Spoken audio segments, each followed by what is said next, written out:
मुख्यमंत्री पुष्कर सिंह धामी का कहना है कि जोशीमठ हालात पर नजर बनाए हुए हैं। आपदा प्रबंधन के सचिव, अन्य अधिकारी वहां कैंप कर रहे हैं। इसके साथ ही जो भी पुरानी रिपोर्ट है उनका भी अध्ययन किया जा रहा है। जोशीमठ को बचाने के लिए सभी कार्य और सभी व्यवस्थाएं सुनिश्चित की जा रही है। हम लोग लगातार नजर बनाए हुए हैं, लगातार सभी से संपर्क में हैं।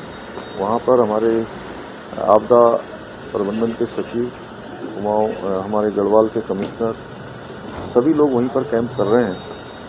और साथ ही जो पुरानी रिपोर्ट जो आई है, वाडिया समेत रुड़की और अन्य संस्थानों की जो रिपोर्ट है, उस रिपोर्ट का भी हम अध्ययन कर रहे हैं। जो भी जोशीमठ को बचाने के लिए बचाव कार्य, राहत कार्य, सभी कार्य पूरी तरह से ठीक प्रकार से हों, उसके लिए सभी व्यवस्थाएं सुनिश्चित की जा रही हैं।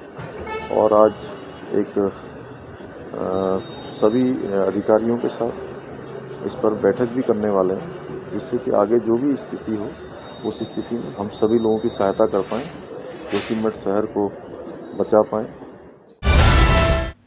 जोशीमठ नगर में भूधसाव की बढ़ती समस्या को देखते हुए गढ़वाल आयुक्त सुशील कुमार ने सुरक्षा के दृष्टिगत जोशीमठ में एनडीआरएफ दल की तैनाती के निर्देश दिए हैं। साथ ही जोशीमठ में प्रभावित परिवारों के भवन, होटल एवं अन्य संरचनाओं के तत्काल आकलन किए जाने हेतु जिला प्रशासन ने बद्रीनाथ मास्टर प्लान में कार्यरत पीआईयू डिवीजन लोनीवी के समस्त तकनीकी कर्मियों को अग्रिम आदेशों तक अधिग्रहित किया है, जिससे जोशीमठ नगर के भूधसाव प्रभावितों को जल्द से जल्द राहत पहुंचाई जा सके।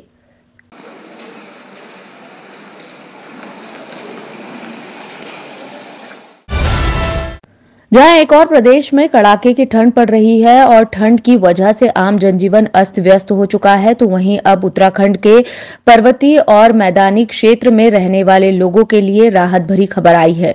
उत्तराखंड मौसम वैज्ञानिक केंद्र के निदेशक बिक्रम सिंह के मुताबिक प्रदेश में आगामी 11 जनवरी तक तापमान बढ़ने के आसार हैं। मैदानी इलाकों के साथ साथ पर्वतीय इलाकों में भी ठंड का प्रकोप कम होने जा रहा है।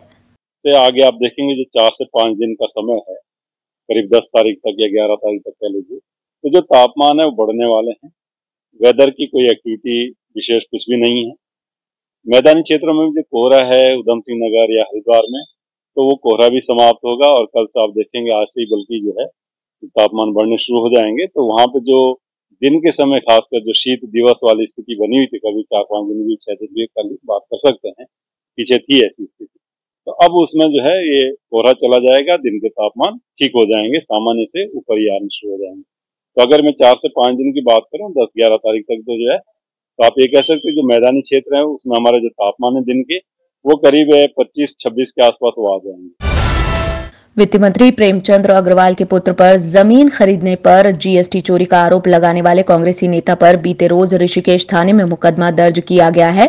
मुकदमा दर्ज होने के बाद कांग्रेस नेता जयेंद्र रमोला ने कहा कि यह बदले की भावना से किया गया मुकदमा है। इस राज्य लोग तहरीर लेकर घूम रहे हैं, लेकिन उनका मुकदमा दर्ज नहीं हो रहा है। इस राज्य में लोग तहरीर लेकर घूम रहे हैं, लेकिन उनका मुकदमा दर्ज नहीं हो रहा है। लेकिन झूठा मुकदमा तत्काल दर्ज कर लिया गया है और उन धाराओं में बनती भी नहीं है। मंत्री जी पहले अपने चेलों से, अधिकारियों से मुकदमा दर्ज करवाते हैं, इस बात बड़ी हिम्मत दिखाई है। मैं मुख्यमंत्री जी से आग्रह करना चाहता हूं कि आपके एक मंत्री के ऊपर गंभीर आरोप लग रहे हैं, उसकी एक बार जांच तो करा ले।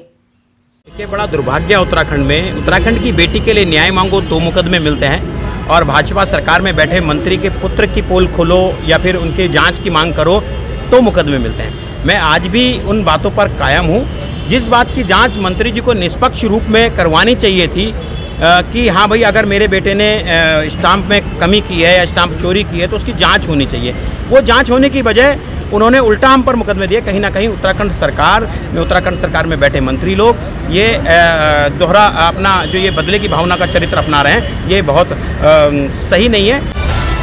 खबर जनपद उधम सिंह नगर के जसपुर से है, जहां जसपुर विधायक आदेश चौहान ने प्रेस वार्ता कर भाजपा सरकार पर हमलावर होते हुए कहा कि भाजपा सिर्फ जनता को छलने का काम कर रही है। उन्होंने कहा कि बीते रोज सांसद अजय भट्ट जसपुर आए, जसपुर आते ही पिछले 4 सालों में उन्हें कल जसपुर की याद आई। विधायक बोले, लोकसभा चुनाव नजदीक आते ही सांसद को जनता की याद आ गई। उन्होंने कहा कि स्टेडियम भी यहां हो और भोगपुर डैम क्षेत्र राजस्व ग्राम घोषित हो। अब उन्हें याद आई पिछले 4 साल से ये सांसद है, तब उन्होंने ये काम क्यों नहीं किया? क्या जनता ने उन्हें रोका था या विपक्ष ने? कि जो 4 साल से क्योंकि गायब थे तो जसपुर की उन्हें सुध ली। लेकिन मैं उनसे पूछना चाहता हूं कि अब उन्हें चुनाव आए तो उनको याद आई जसपुर की, और मैंने क्योंकि अखबारों में पढ़ा, उन्होंने कहा कि स्टेडियम भी यहाँ हो और जो रायसु गांव हमारा भोगपुर डैम वो भी घोषित हो, मतलब सारी रोडवेज बस स्टैंड भी हो, सब चीज़ों की याद आ रही है। लेकिन मैं पूछना चाहता हूँ कि 4 साल तक आप सांसद थे, आपकी सरकार थी दोनों जगह, तो ये काम करने से आपको रोका किसने? क्या विपक्ष ने रोका या यहाँ की जनता ने रोका? तो आज क्या केवल आप वोट बैंक की राजनीति करने के लिए, जनता को गुमराह करने के लिए आप यहाँ आ रहे हैं? तो आपने जसपुर को क्या दिया? आज उन्हें सब चीज़ें याद, पूर्व विधायक भी उनके साथ सब कह रहे हैं। और मैंने एक चीज़ और पढ़ी कि 10 लाख के खड़ंजे उन्होंने जसपुर के लिए दिए, लेकिन 5 करोड़ की सांसद निधि मिलती है सांसद जी को, लगभग 35 लाख रुपए एक साल में हमारे हिस्से में आने चाहिए। तो उस हिसाब से भी लगभग 1.5 करोड़ से ऊपर, 1.25 करोड़ के लगभग हमें विधायक सांसद निधि मिलनी चाहिए थी। लेकिन क्या 10 लाख के खड़ंजे से उसकी इतनी सीरी होगी?